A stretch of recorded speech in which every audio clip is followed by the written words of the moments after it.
In this video, I'm going to try and teach you guys every little thing that I think you need to know about Destiny 2 in order to play it well.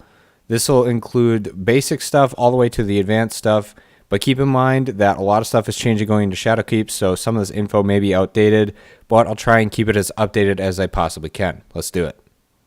First, Crosssave. Destiny 2 Crosssave is now available between 4 platforms: PC, Steam, Google Stadia, Xbox, and PS4. So if you normally play on Xbox and you have some other friends that you want to play with on PS4, all you have to do is make sure your account is linked on Bungie.net to the Crosssave system, and you can hop from platform to platform and play with whoever you want to. Unfortunately, we have not gotten to the point of crossplay quite yet. That's something that we might see in the future, but is not available at the moment. Choosing a class. Titan, Warlock, and Hunter are your 3 choices of classes. The most important thing to remember is that there's no correct class to play. There are advantages that other classes provide that can benefit you depending on your playstyle, but there's no correct way to play the game class-wise.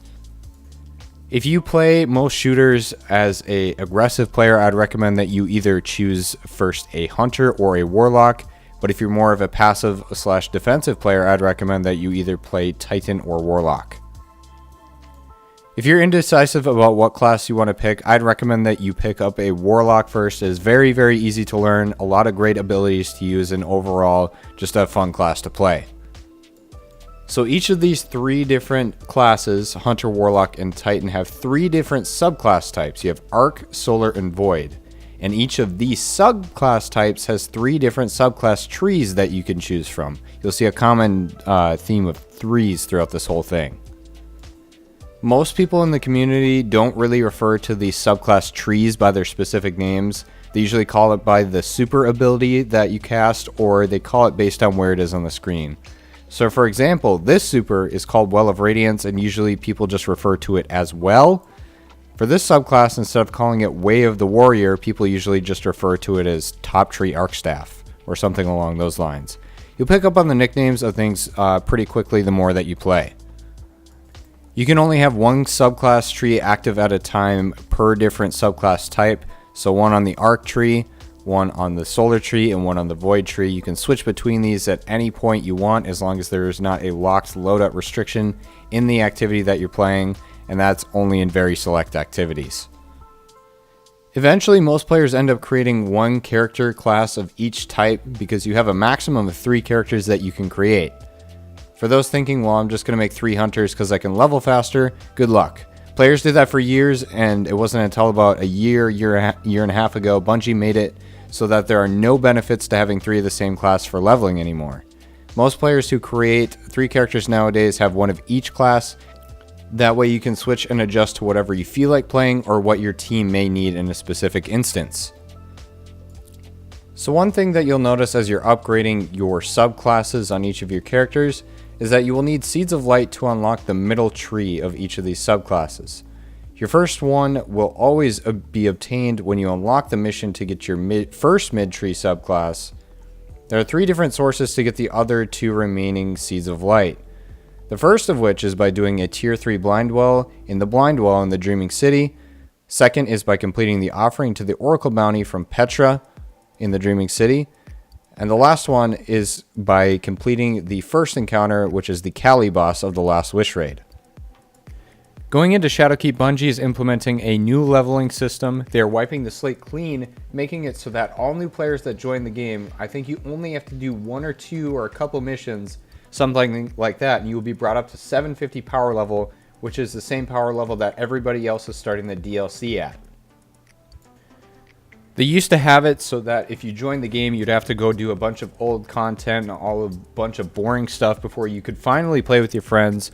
But with Shadowkeep, that's no longer a thing, and they're getting rid of the base leveling system. The only thing that remains now is the power level system, or light level system, depending on what you want to call it. Light level is what they called it in Destiny 1, so you'll hear a lot of people say that, but in this game, the game itself refers to it as power level. So if I open up my inventory, the first thing you'll see in the top right is your power level. It's a total of all the pieces you have equipped on your character right at this moment. And you'll see there's a little bar that shows the progression on that specific power level that you are on right now. So if I change my helmet to a 750, it'll instantly change and add up the gear score. And now you're probably wondering, while you're doing leveling, if you're doing something for like a raid, for example, an endgame activity where you're trying to get items that are higher than your power level to try and progress, do I need my maximum light stuff on? The answer is no. In order to get higher light drops, you only need to have your highest weapons in your inventory at that current moment. So they can be sitting in the side slots here. They do not need to be literally equipped to your character. The one other thing to keep in mind while you're leveling is that you can transfer weapons between your different character types. So if I want to transfer over another hand cannon, I can go from different character to different character, but you cannot swap over gear. Going forward into Shadowkeep, from 750 to 900 is going to be the new soft cap. The soft cap is usually hit by doing things like story missions or collecting open world legendaries or blues.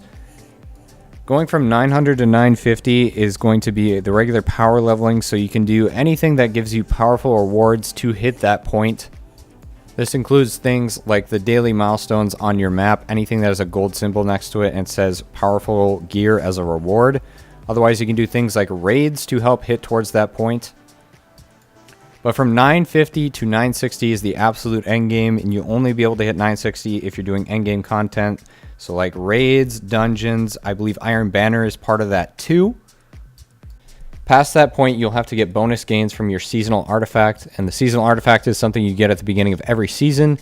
You use XP to level it up, and it gives you, in quotations, synthetic power that will boost your overall power level when you're doing activities, but will not increase your future loot drops. I believe the seasonal artifact is uncapped, so if you want to get level 1 million, you could. But it resets at the beginning of every season, so the only thing that'll matter anymore after the season is over is what your armor score is at. I'll keep you guys updated for the best power leveling system as Shadowkeep comes out, because there's really no real way to know right now other than to guess, so stay tuned for that. Clans in Destiny 2 are a good way to get free extra rewards by just playing the game with friends. You can claim up to 7 bonus powerfuls each week between 3 characters just by being in a clan and gaining clan XP and completing weekly checklists. Clan XP can be easily gained through clan bounties or completing activities like raids. The other rewards can come from completing a weekly checklist containing a Nightfall, a Crucible game, a Gambit game, and a raid completion. The nice part about the checklist is that it is shared between everyone in your clan. So if you don't enjoy doing Gambit, or you don't have time for it, as long as someone in your clan does it, the reward will be available for you as well.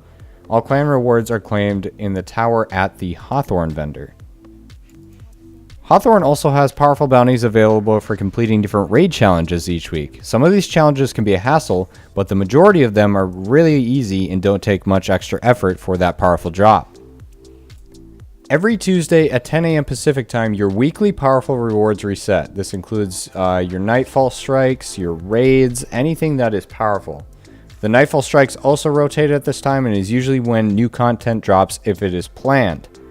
Throughout the week, there will be a daily powerful reset for the following milestones: Daily Heroic Adventure, Daily Crucible match, Daily Heroic Strike completion, and Daily Gambit match completion. Xur on Fridays. Starting on every Friday at the daily reset time, which is 10 a.m. Pacific, until the weekly reset time on Tuesday, there's a vendor by the name of Xur that appears somewhere throughout the game. He has quite a few different spawn locations, so if you want to find him rather easily, you can look it up on wherethefuckisxur.com. Yes, it's a real website.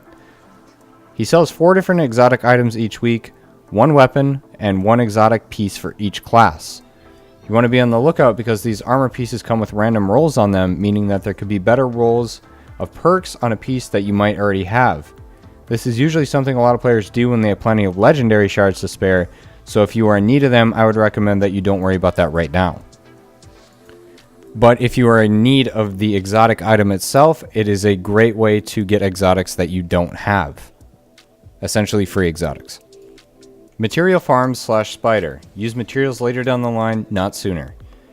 There are many different materials in this game that have a few different uses. Most of them are used for upgrading gear or weapons that you want to infuse to a higher power level. We'll get to infusion in a second. First, let's talk about the best ways to farm each of these materials. Gunsmith parts / legendary shards. These two kind of go hand in hand when it comes to farming them, mostly because the best way to farm them is just to do a ton of strikes or other activities that drop an abundance of legendary items. A lot of the time this just involves playing the game in general because these things drop like hotcakes. Dusklight Shards, Alkane Dust, Seraphite, Data Lettuce, and Phase Glass. The fastest way to obtain these is by purchasing them from Spider on the Tangled Shore. Spider's inventory rotates daily, but you want to try and catch him when he's selling your needed materials for legendary shards. The exchange rate is 1 legendary shard for 5 of the material that he may be selling. So if you're lacking on legendary shards again, but still need materials, I would recommend that you go to the planet instead of buying them from Spider. Each of the planetary vendors also have daily bounties that you can pick up that give you 10 materials for completing them on whatever planet it may be on. So if I do it on the EDZ, I'll get Dusklight Shards for completing them. And you can do this for each of the different planets where you do need materials. While you're doing those, I would recommend that you try and put on a ghost that has a scanner for said planet. That way you can scope out some of the materials out on the ground too to pick up while you're doing these bounties. But again, the best way, if you have legendary shards, is to get them from Spider. You're just able to sit there and buy as many as you may need as long as he is selling them. Other than that, there are 2 other materials in which you cannot buy from Spider, which is Etheric Spiral, which comes from the Tangled Shore, and Burying Bows, which comes from the Dreaming City. The best way to get Burying Bows is by running laps in the Aphelions Rest Lost Sector. Again, making sure that you have a ghost with a Dreaming City scanner on it so you'll get those Burying Bows, those extra Burying Bows. As for Etheric Spiral, it can definitely be a pain to farm. It's not exciting. The best way to get Etheric Spiral, I would say, is by doing patrols and wandering around with your friends, just trying to get them done as fast as possible, because each time you do a patrol, you will get a couple of them. But if you're scouring the planet together, finding them on the ground as well, that's probably your best bet in terms of getting them fast. And the last material is Enhancement Course. There's a few different ways you can go about getting these. A lot of people will tell you that they're hard to get, but they're really not if you put your mind to it. The fastest and most accessible way that you can get Enhancement Cores is by going to Spider when he's selling simulation seeds for legendary shards. Usually you want to buy these in the thousands if you can, because you're going to take all of these simulation seeds and you're going to bring them to Brother Vance. You're going to turn them all in at Brother Vance on Mercury for the engrams. As you're getting these engrams, you're going to delete everything that you get out of them.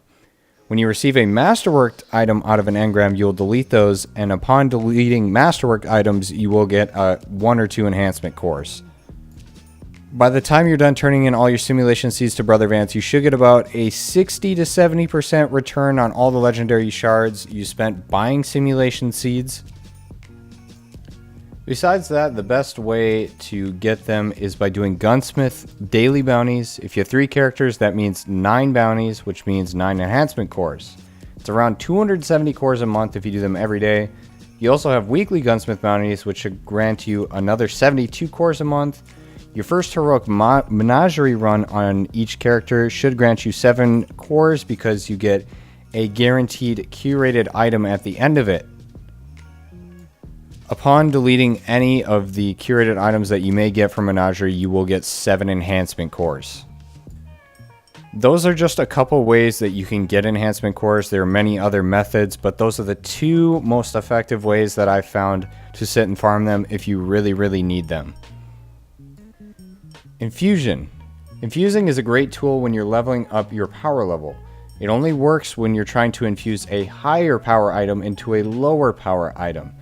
For example, I will go into inspecting this gun. To go to infuse, make sure you have the materials necessary to infuse, then hold whatever button it is for you to infuse. And as you can see, I brought this weapon's light up to the power of the gun that I used to infuse it. This works with weapons as well as armor, although there is one catch. If I transfer a hunter helmet over to my Titan, I cannot use that to infuse. There's no cross-character armor infusion. But if I transfer a gun that I got on my hunter to my Titan, that will work. This may seem like an easy concept, but from personal experience, this is something good to put out there. For example, let's say an enemy has a solar shield, which is orange color. You want to try and match that element with the gun that you're using to take down that shield. If you shoot a solar shield with an arc weapon, it will have a bit more resistance and will take longer to shoot it down. Smaller enemies with shields may still break in a couple of shots regardless, but this can be a pretty important tool, especially when you're doing activities where the enemies are above your power level and the shields will be stronger. So if you see a arc shield on an enemy, make sure you're trying to use an arc weapon when you can, that way the shields break rather easily. There are weapons like Arbalests which allow you to break shields regardless, because that's the gun's specialty, but most of the time you want to try to be able to match with the majority of the enemies in the activity that you're doing. Some of the best weapons in the game right now. So I'm going to give you a list of the current PvE meta weapons that we have right now and where to get them. This meta will usually shift every couple of seasons. Not all of the guns will shift, but make sure you're tuned in to what's popping. I would highly recommend that you guys subscribe to my friend Error as well. I'll leave his link down in the description. He's well known for his weapon reviews and will give you a good insight into a bunch of different weapons and loadouts. Again, link in the description. Starting out with probably the most sought out weapon in the PvE meta right now, which is the Mountaintop. They made this quest significantly easier recently, so that's cool. It is a secondary ammo grenade launcher that is acquired from a Crucible quest from Shaxx. Usually paired along with that is the Recluse, which is a Pinnacle SMG obtained from another quest from Shaxx. Swarm of the Raven with the Spike Grenades perk. It's a grenade launcher obtained from playing Iron Banner / turning in Iron Banner tokens. Next is the Tractor Cannon, which is an exotic shotgun, which is a random drop or you can get it from Xur. 1000 Voices is a fusion rifle that is a random drop at the final chest in the last Wish raid.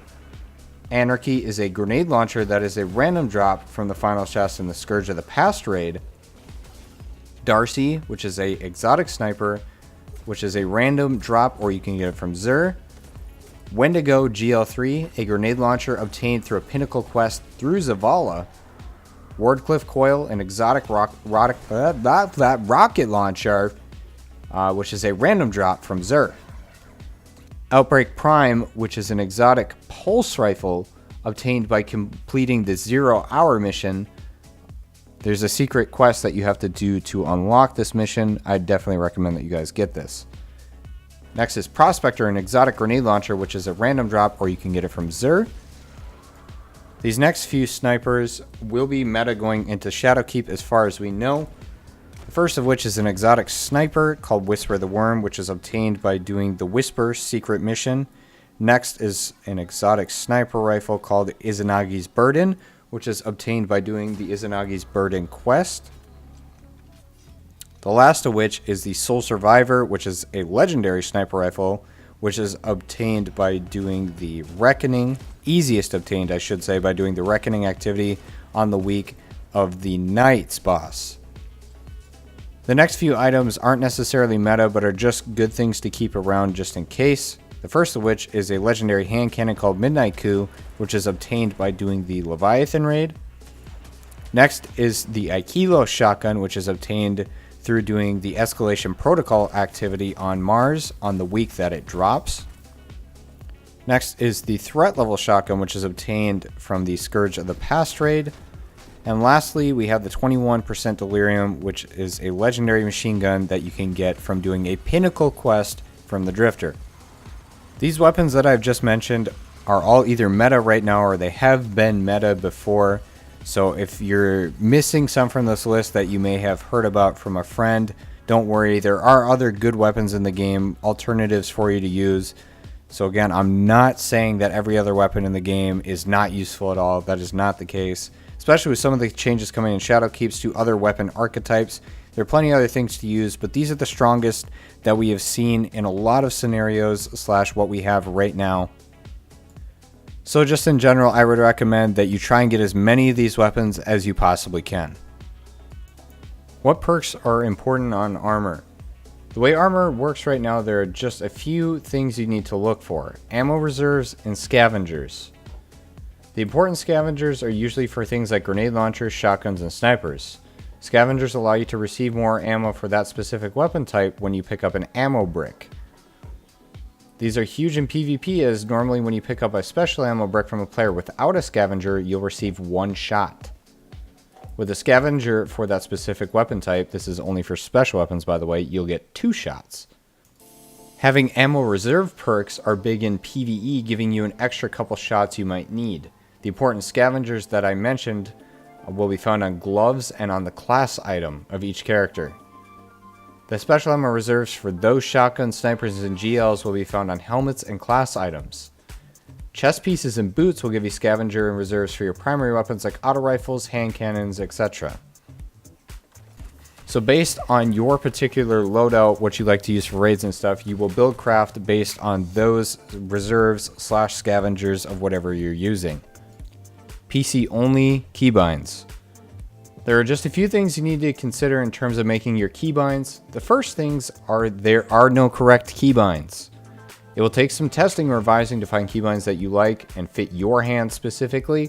I would recommend a couple of things though. Keeping your binds close together so you're not stretching across the keyboard, as well as making sure your interact button is something that you can press while you're able to move and shoot at the same time. There are many situations where it's very beneficial to be able to interact while being able to move, shoot, crouch, whether it be in PvE or PvP. And for those who are curious about my binds, I'll leave a link to a clip of them in the description there for reference. Also, I would not recommend copying someone else's keybinds entirely. It's good just for reference to test things out that you might like, but it'll not magically make you perform better. TWAB every Thursday. If you're diving deep into the game and would like to stay in touch with the weekly updates, every Thursday in mid-afternoon Bungie releases an article called the TWAB, short for This Week at Bungie, which talks about whatever is coming up and going on at the time. These changes can be found on Bungie.net.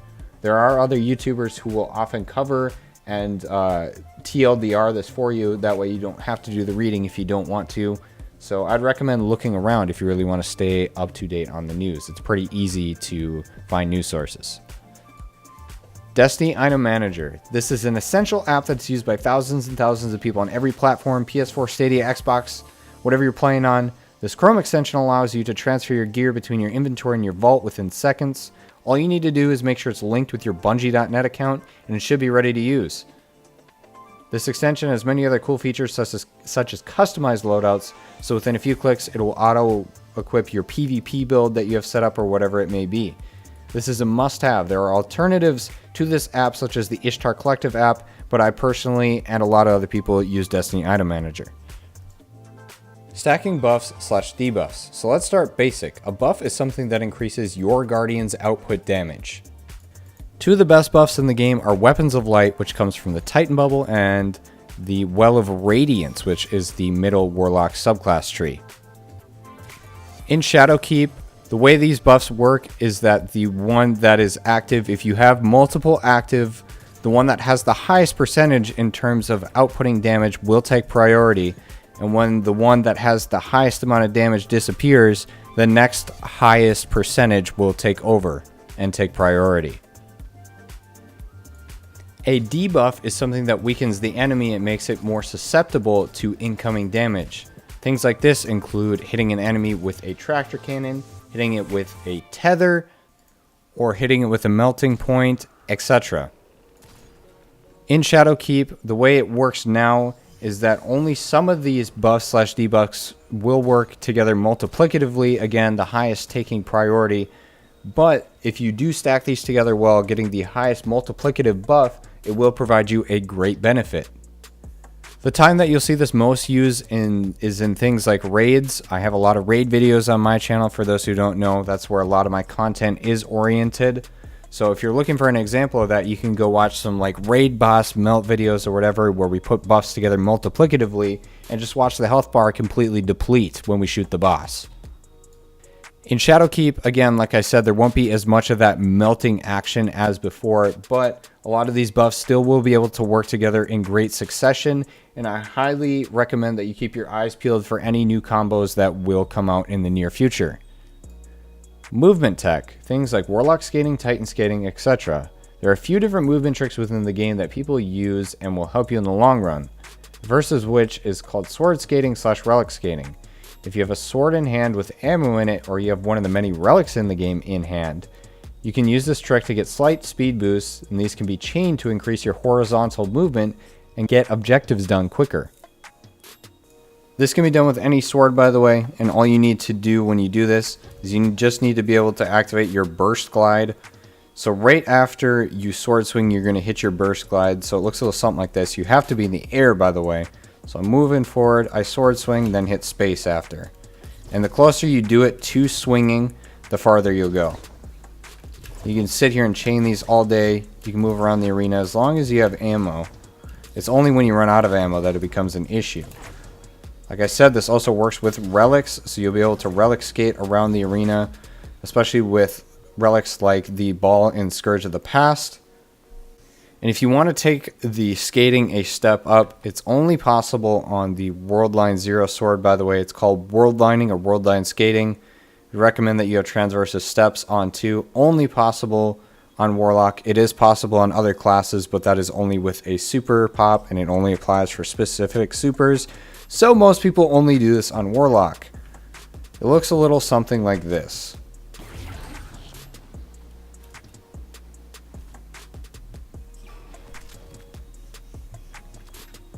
So the first thing you need to know in order to be able to do this trick is you need to learn how to build up the temporal sprint on the side of your screen. As long as you're sprinting and have the sword on, it'll build up and you'll see it on the left hand side of your screen. And if you hit right trigger or right mouse, it'll activate that sword swing. Once you have that built up, as long as you're doing it off of a ledge where there's nothing below your feet, you can make it work. But the other piece that you might be missing to this is that when your character is disappearing on your screen when doing the Tesseract activity, not activity, the ability, you're going to want to hit space, and you only need to tap it once, or jump. The timing can be kind of hard to get down, but this is a trick that is a lot of fun to do, especially in strikes when you're flying through, flying all over the map. And when you pair it with the Warlock floaty nade, you can do something like this, where you can sit in the air for a very, very, very, very, very, very, very, very long time. So the last important piece of movement tech is called Titan Skating. In order to execute this efficiently, one, it's a PC exclusive due to the game's physics being a lot based on the amount of frames you have. Not sure why that's a thing, but you're going to want to have catapult lift on, and to increase the effectiveness of the Titan Skating, you want to have line rampants on. These aren't necessary, but it'll improve how well it works. It most efficiently works on inclined planes because you'll build up speed a lot faster, but for the purpose of showing you guys, I'm on a flat plane here on the Leviathan. So let me pull out a sword real quick. So basically what you want to do is you want to have a macro set to your spacebar so it sits and it hits spacebar every 25 milliseconds, and it'll sit and repeat that.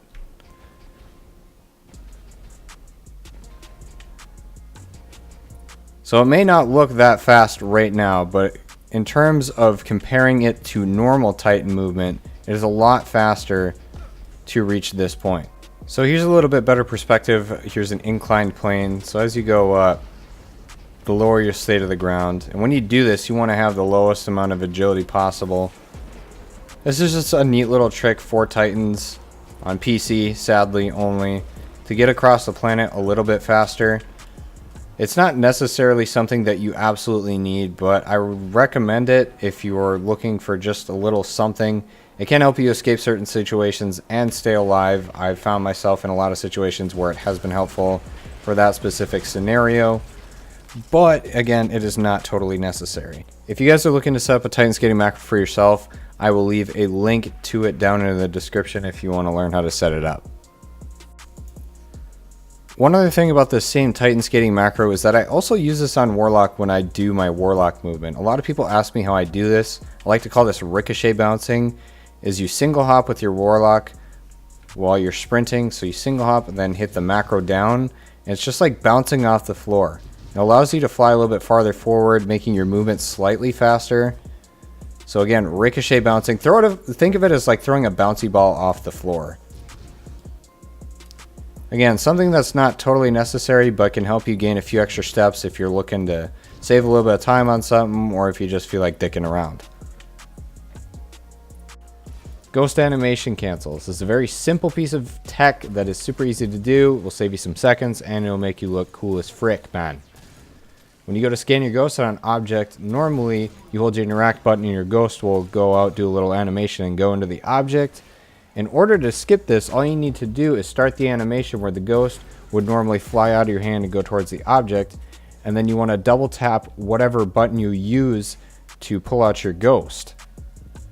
So after I hit interact, I double tap tab and as you'll see in a second here, when I scan, it'll completely skip the animation. Let's talk about the PvP meta. This isn't my most knowledgeable department since a lot of my content's based around PvE, but I'm going to try my best to explain a lot of the important things about PvP. Let's start by talking about the most widely used exotics for each class in Crucible. So let's start out with Titan. The most used / I believe is the only widely known one to be very, very good in Crucible is the One-Eyed Mask.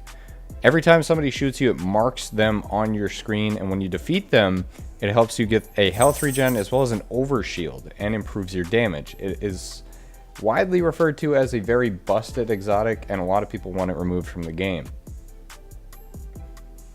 So that's really about it for Titan, honestly. There are a couple other decent exotics, but that's the one that stands out above all of them.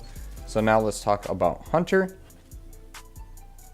On Hunter, there are 3 main exotics that are used, the first of which is the Dragon Shadow, with the perk Wraith Metal Mail. Dodging reloads all guns and buffs speed and handling. Regardless of which dodge you have on, it will reload your weapon. Second are the Stompies, which are my personal favorite. These are very good in PvE as well. With the perk Hydraulic Boosters, it buffs your sprint, your slide, and your jumping. So if you do a lot of jump shotgunning, these are very good to have because you can jump over people's heads a lot higher than you would normally be able to. And lastly for Hunter, we have the Frosties, as people like to call them. It has the rapid cooldown perk in which you have increased grenade, melee, and dodge regeneration while you sprint, and dodging increases your sprint speed, so it's kind of like a back and forth type thing. Warlock also has a few different exotics that are decent, but above all, the most used exotic on Warlock is the Transversive Steps. It has the Strange Protector perk, which buffs sprint, and sprinting reloads current weapons. So after you sprint for a certain amount of time, and you'll get used to that timing, it'll reload your weapon. This is very good for special weapons, so you don't have to stop sprinting to reload. It's a very simple exotic, but it definitely is one of my favorite in the game. Again, another thing that is very useful in PvP and PvE. All the exotics we just talked about are things that you can get from random drops as well as you can get from Xur. Now let's cover exotic weapons. A lot of exotic weapons that are used in Crucible usually lie in the kinetic or power slot. There are a couple that we'll talk about in the energy slot, but start with the kinetic slot. Firstly is Ace of Spades, which has the Memento Mori perk. It grants radar while aiming down sights and bonus damage after kill reload. Second is the Last Word with the Fanfire perk. Faster reload and increased accuracy on successive hipfire damage. This is kind of like an old western gun that you would see cowboys shoot from their hip. Next is Thorn, a hand cannon with the Mark of the Devourer perk. Rounds pierce targets and deal damage over time, and kills with this weapon leave behind remnants. When you pick up these remnants, it will partially refill your magazine, and the damage over time will now do more damage. Next is Jotun, or however you pronounce it, which is a charged shot fusion rifle. You hold down the trigger and it charges up a shot that tracks enemies and explodes on impact.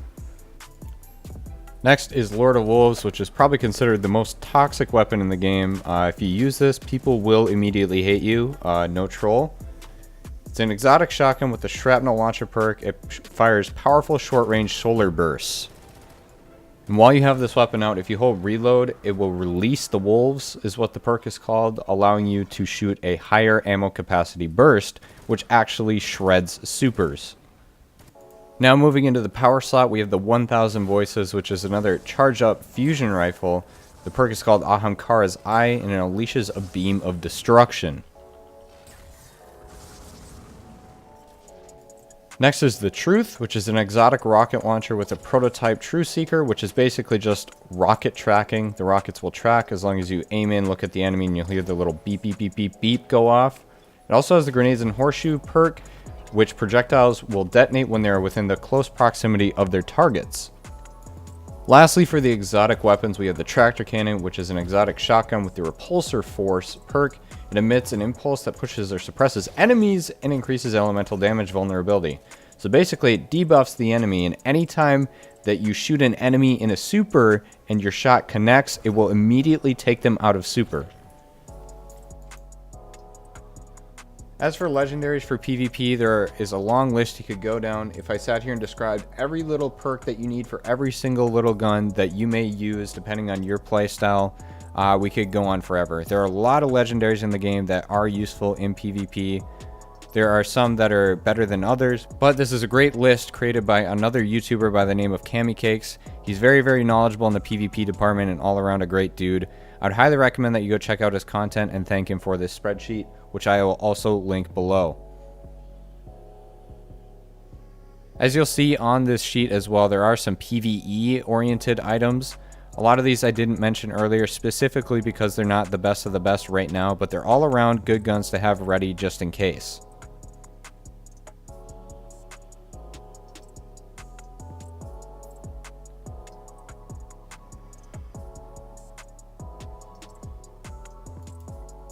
The last important thing you'll want to note for PvP is having weapon mods available. Depending on your weapon will depend on what mod you want to put on it, but some of the most popular for Crucible are things like Icarus Grip, which improves accuracy while airborne. I usually use this on my hand cannon, which I use the spare rations personally a lot in Crucible. You can also use things like Counterbalance Stock, which reduces recoil deviation for the weapon, or things like Quick Access Sling, which swaps weapons much faster for a short duration after emptying the magazine. Those are the three most important weapon mods in the game right now. Other than that, it depends on your preference, but I would highly, highly recommend those three mods.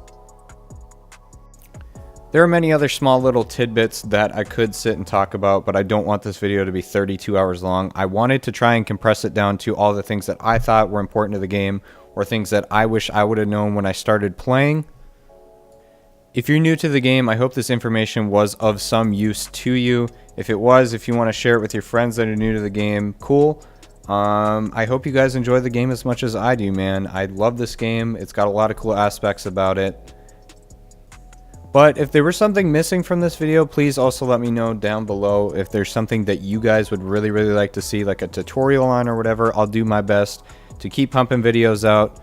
DLC coming on October 1st. I'm also going to plug my Twitch. So if you guys ever want to come hang out, I stream Destiny 2 all the time on twitch.tv/Sweatcicle. It's the same as my YouTube.